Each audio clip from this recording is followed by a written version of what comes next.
Assalamualaikum warahmatullahi wabarakatuh. Perkenalkan, nama saya Faza Kozin Al-Fadli. Di sini saya akan mempresentasikan dari kelompok kami yang berjudul Landasan Pengembangan Kurikulum. Nah, landasan dalam pengembangan kurikulum itu memiliki peranan yang sangat penting. Apabila kurikulum diibaratkan sebagai sebuah bangunan, maka bangunan tersebut merupakan pondasi atau awal. Ketika kita membuat bangunan dan pondasinya itu kuat, maka ketika bangunan kita diterjang oleh angin atau badai, bangunan kita tidak gampang roboh. Nah, demikian pula dengan kurikulum. Apabila tidak memiliki dasar pijakan yang kuat, maka kurikulum tersebut akan mudah terombang-ambing, dan yang menjadi korbannya adalah peserta didik atau masyarakat Indonesia dan negara Indonesia itu sendiri. Nah, landasan pengembangan kurikulum terdapat beberapa landasan. Yang pertama yang akan saya bahas adalah landasan agama, landasan filosofis, landasan yuridis, landasan psikologis, landasan sosial budaya, landasan empiris, dan landasan iptek. Nah, dalam landasan-landasan pengembangan kurikulum terdapat beberapa landasan. Nah, dalam pengembangan kurikulum, landasan awal yang menjadi sebuah acuan adalah landasan agama.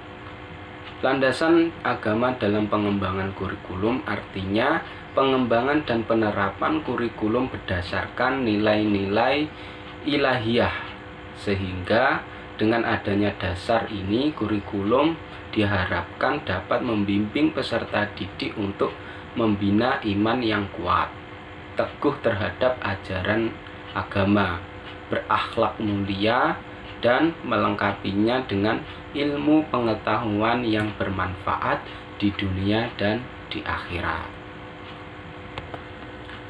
Nah, di sini saya akan mencontohkan dari sudut pandang agama Islam. Nah, yang menjadi dasar dari sebuah agama Islam yaitu Al-Quran dan As-Sunnah, yang merupakan nilai kebenaran yang mutlak dan universal. Nah, di dalam landasan pengembangan kurikulum dijadikan pegangan dasar salah satunya yaitu dalam Al-Quran surat Al-Qasas ayat 77. Nah, landasan yang kedua yaitu landasan filosofis. Landasan filosofis merupakan falsafah hidup atau landasan hidup dalam suatu negara. Kurikulum pendidikan di suatu negara sangat berhubungan erat dengan filsafat negara yang dianutnya. Sebagai contoh, di Indonesia sendiri, Pancasila itu sebagai dasar dan falsafah dalam pengembangannya. Nah, beberapa poin penting filosofis dalam pengembangan kurikulum kaitannya dengan dasar pengembangan yang berkaca pada Pancasila, antara lain kurikulum merefleksikan pilihan-pilihan nilai pendidikan yang dilaksanakan dalam pengembangan kompetensi siswa untuk menjadi manusia yang baik. Yang kedua, filsafat bisa memberikan dasar pedoman dalam mengambil keputusan yang bijaksana.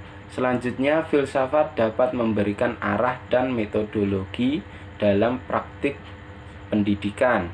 Yang terakhir, sudut pandang peserta didik akan berpengaruh pada pengembangan kurikulum terkait arah dan tujuan pendidikan itu sendiri. Nah, berikutnya landasan pengembangan kurikulum adalah landasan yuridis.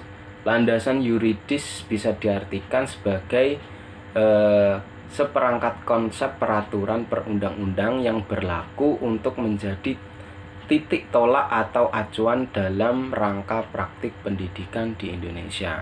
Nah, di sini sudah saya cantumkan beberapa peraturan yuridis dalam pengembangan kurikulum. Yang pertama jelas yaitu Pancasila, Yang kedua, Undang-Undang Dasar 1945.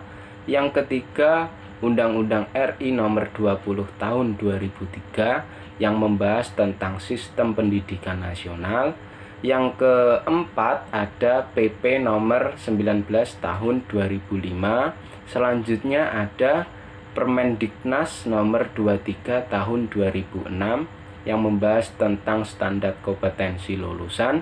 Dan yang terakhir, Permendiknas Nomor 22 Tahun 2006 membahas tentang standar isi.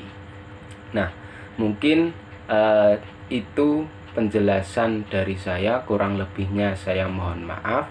Selanjutnya akan dilanjutkan oleh kelompok saya.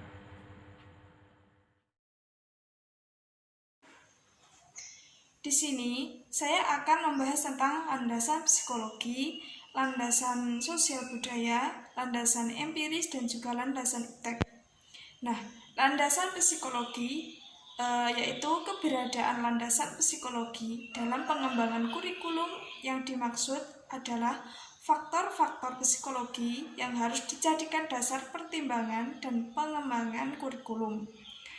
Kurikulum sebagai program pendidikan secara umum terdiri dari 4 unsur, yaitu tujuan, materi atau bahan pelajaran, dan strategi pembelajaran, dan juga penilaian.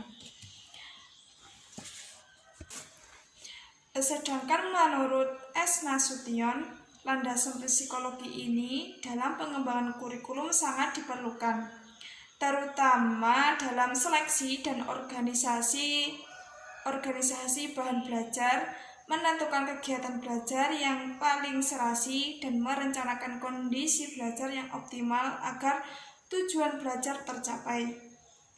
Menurut Nana Sukmadinata, landasan psikologi ini sangat diperlukan dalam merumuskan semua unsur kurikulum di atas, baik perumusan tujuan, materi, strategi pembelajaran, maupun teknik-teknik penilaian. Yang selanjutnya adalah landasan sosial budaya. Landasan sosial budaya adalah pertimbangan aspek-aspek sosial dan budaya yang berkembang di masyarakat dan dijadikan acuan dalam pengembangan kurikulum. Menurut Nana Sukmadinata, ada 3 sifat penting pendidikan dalam hubungannya dengan masyarakat. Yang pertama adalah pendidikan mengandung nilai dan memberikan pertimbangan nilai. Dan yang kedua adalah pendidikan diarahkan pada kehidupan masyarakat. Dan yang ketiga adalah pelaksanaan pendidikan dipengaruhi dan didukung oleh lingkungan masyarakat setempat di mana pendidikan itu dilangsungkan. Dan yang ketiga adalah landasan empiris. Menurut Omar Hamalik, pengembangan kurikulum berdasarkan faktor-faktor berikut. Yang pertama adalah sosial, budaya, dan agama. Dan yang kedua adalah perkembangan peserta didik yang menunjukkan pada karakteristik perkembangan peserta didik.